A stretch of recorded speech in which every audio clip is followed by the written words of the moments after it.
parang DepEd grade 7 natin, parang 11 subjects. Oh. Pag Lunes, ganito na lang, grade 1. Grade 1, mag-uumpisa ka 5 to 6 subjects.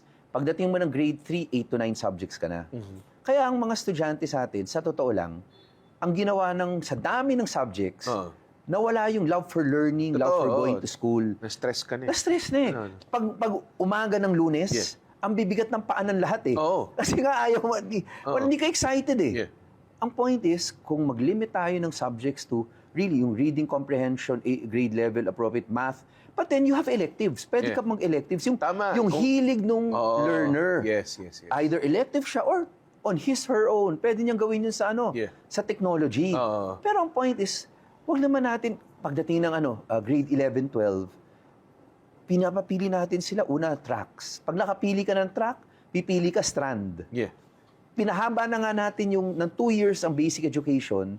Pag nagkamali ka pa ng napiling strand, pag yung course mo sa college, hindi yun yung tumutugma na strand, magdadagdag ka pa ng credits.